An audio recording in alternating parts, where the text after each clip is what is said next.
Saludamos ahora a Manuel Jaramillo, que es director general de la Fundación Vida Silvestre. Estamos preocupados porque la alimentación efectivamente tiene que ver con el clima que tenemos, con las predicciones hacia el futuro de lo que va a pasar y todo lo que tenemos por delante para cambiar. Quizá nos ayude a comprender un poco mejor el estado en que nos situamos acá en la Argentina. ¿Cómo estás, Manuel? Buen día. Buen día, Sergio, un gusto saludarte a vos y a la audiencia. Bueno, efectivamente el sistema alimentario es el mayor consumidor de recursos naturales y también quien emite gases de efecto invernadero, el 30% en los Estados Unidos según un último estudio.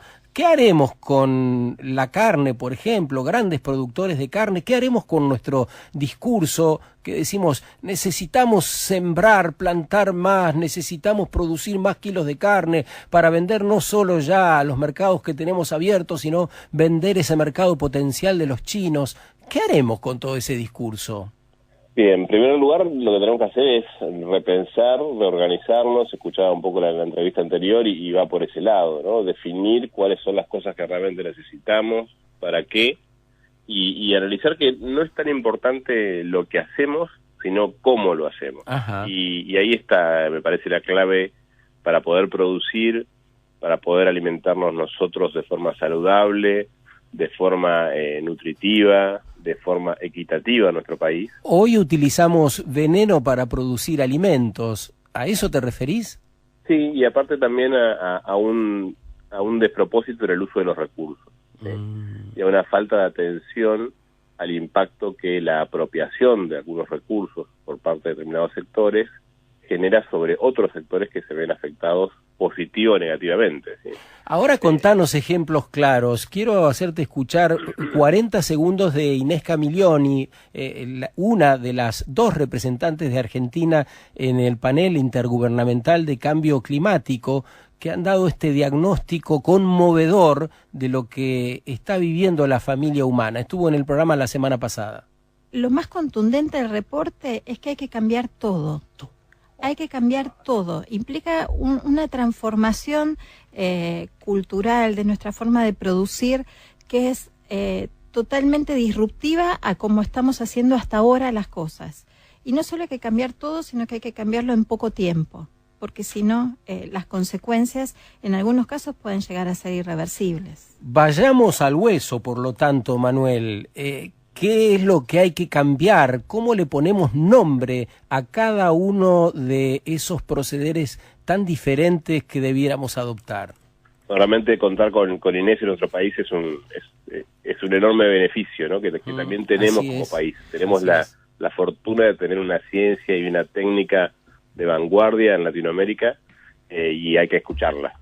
Hay que escuchar a esa información que nosotros mismos como país hemos generado, que hemos formado a nuestros investigadores, y hay que hacerles caso. En primer lugar es eso, ¿no? O sea, ¿de qué sirve tener la mejor ciencia si uno no le presta atención?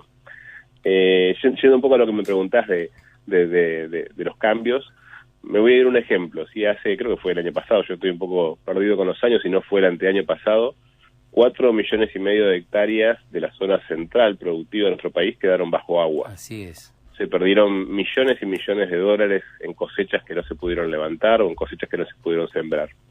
El INTA claramente indicó que hay un problema de aumento, o sea, de suba del nivel de las napas freáticas por justamente que hay una mayor infiltración porque cambió la cobertura del suelo. Ese es el ejemplo claro de cómo, por producir alimentos, ¿sí? Por producir agricultura, transformamos nuestro ambiente, que era un ambiente que tenía capacidad de absorción y de evapotranspiración a partir de la vegetación natural, en algo muy simple, que tiene raíces muy bajas y que puede vivir con muy poca agua, y le cambiamos la dinámica hídrica a nuestra zona de mayor productividad. Así es.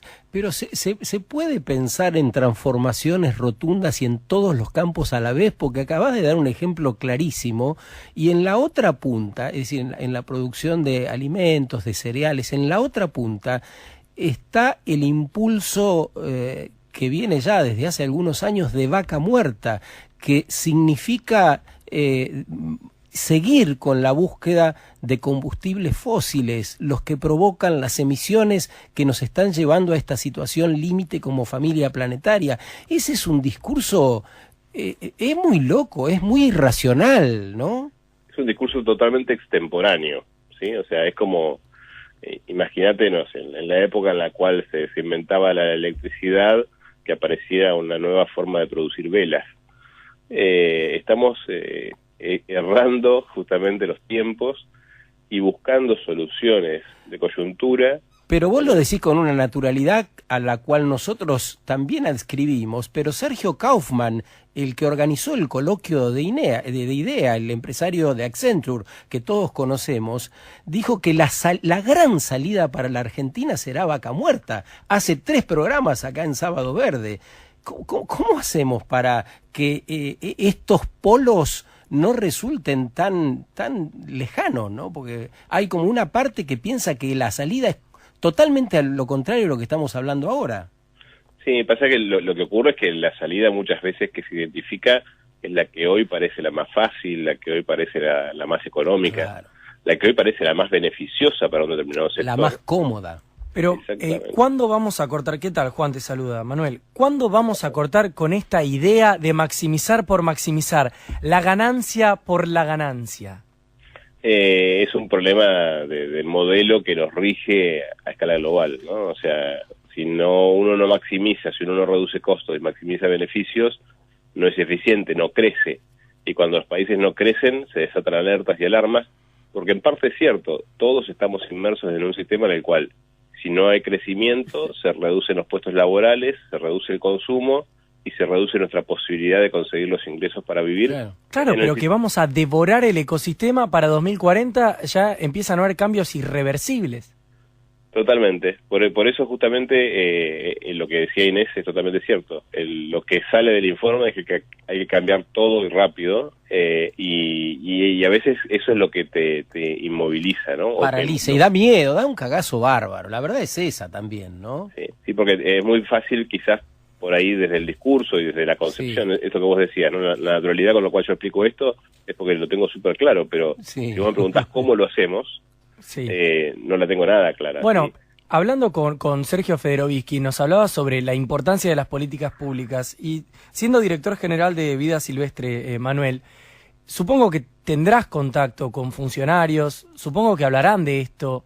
¿De qué se tratan esas comunicaciones, esas conversaciones?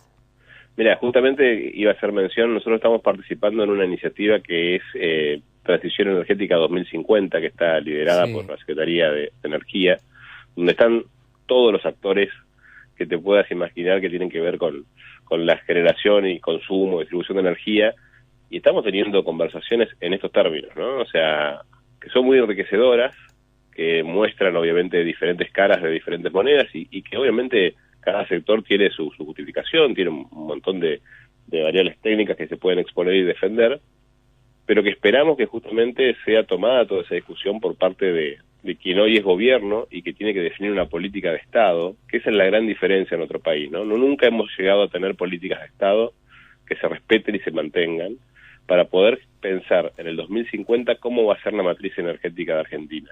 Ten en cuenta que hoy el 85% de la energía que consumimos proviene de quemar combustibles fósiles. Y es ahí donde se justifica de alguna manera Vaca Muerta. Pero si uno no piensa con las luces largas, si uno va a la ruta y pone las luces largas y mira cómo va a ser el futuro un poco, quiere creer que en 2050, de acuerdo con los compromisos del Acuerdo de París, de acuerdo con esta realidad que estamos viendo, nadie va a querer quemar combustibles fósiles, nadie va a poder quemar combustibles fósiles para producir energía. Entonces, el Vaca Muerta de hoy puede ser el río turbio de mañana, y eso no nos lo podemos permitir como país. Muchas gracias, se nos fue el tiempo, se voló, Manuel, queda el compromiso para una nueva conversación. Estamos todos los sábados y seguramente nos faltará oportunidad. Te mandamos un gran abrazo. Igualmente, un abrazo grande y cuando quieran disponible para conversar con ustedes, siempre un placer. Claro, Manuel Jaramillo, director general de Vida Silvestre, qué contundencia también, ¿no? En esta mirada que nos exige, nos llama a ver transversalmente el mundo donde vivimos y la necesidad de acción, Juan. A mí una de las cosas que me quedó picando del reportaje anterior fue esto que dijo de abrir el sistema, es mucho más que escuchar. El registro de la política tradicional es que escuchan a las personas, te llaman por teléfono, te escuchan. Abrir el sistema es mostrar todos los números y también dejarte participar para tomar esas decisiones.